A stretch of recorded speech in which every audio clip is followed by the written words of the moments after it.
News వాళ్ళని కూడా చాలా ఇంకా ఎక్కడికో అమ్మవారు తీసుకుపోవాలని మనస్ఫూర్తిగా కోరుకుంటూ.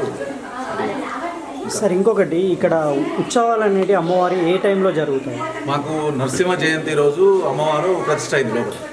నరసింహ జయంతి అంటే మనకి ఏప్రిల్ ఎండింగ్లా లేకపోతే మే ఫస్ట్ వీక్లో ఎప్పుడు వస్తుంది, అదే టైంలో ఏప్రిల్ ఎండింగ్ మే ఫస్ట్ వీక్లో మనకు ఉత్సవాలు, ప్రతిసారి ఉత్సవాలు అదే టైంలో జరుగుతాయి. సార్ ఇక్కడికి రావడానికి మార్గం ఏంటి అనేది ఒకసారి క్లియర్గా చెప్తారా? సిద్దిపేట నుంచి మనకు గుండ్లపల్లె స్టేజ్, కరీంనగర్ నుంచి డైరెక్ట్ బస్సులని 3 సార్లు 3 ట్రిప్లు వస్తాయి. పొద్దున 9 గంటలకు, మధ్యాహ్నం 12 గంటలకు, మళ్ళీ సాయంత్రం 3 గంటలకు 3 ట్రిప్లు టెంపుల్ ముంగటే తీస్తుంది. మళ్ళీ గన్నేరు బస్సులు ఎక్కితే ఒక 1/2 కిలోమీటరు, అది కూడా ఒక 6 ట్రిప్లు వస్తాయి. చాలా మంది కూడా అది కూడా వినియోగించుకుంటారు. టెంపుల్ ముంగట కూడా దించే బస్సు ఉంది. సార్ ఇప్పుడు మనకు టెంపుల్స్ టైమింగ్స్ ఏముంటాయి సార్? పొద్దున 6 గంటలకు స్టార్ట్ అవుతుంది, మధ్యాహ్నం 12:30 మధ్యాహ్నం ఇంకా భక్తులు లోపల ఉంటే రద్దీని బట్టి 1 వరకు కూడా ఉంచుతాము. తర్వాత మళ్ళీ 2:30 తర్వాత 2:30-3 గంటల ప్రాంతంలో మళ్ళీ ఓపెన్ చేసి మళ్ళీ సాయంత్రం 7 వరకు కూడా అమ్మవారు దర్శనమిస్తాం.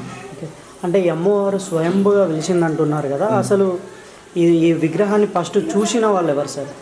అదే ఇప్పుడు నరసింహారెడ్డి అనే విగ్రహం, వీరభద్ర స్వామి అని ఇక్కడ ఉండే ల్యాండ్ ఆయనకు తెలుసు ఇక్కడ భూమి విగ్రహం ఉన్నదని. ఈ లోపట అమ్మవారు ఉన్నాయని ఎవరికి తెలియదు. ఈ వీరభద్ర స్వామిని ప్రతిష్ట చేద్దామని మేమందరం గ్రామస్తులందరం కలిసి ఇక్కడికి బాజాలతోనే వచ్చినాం అన్నట్టు.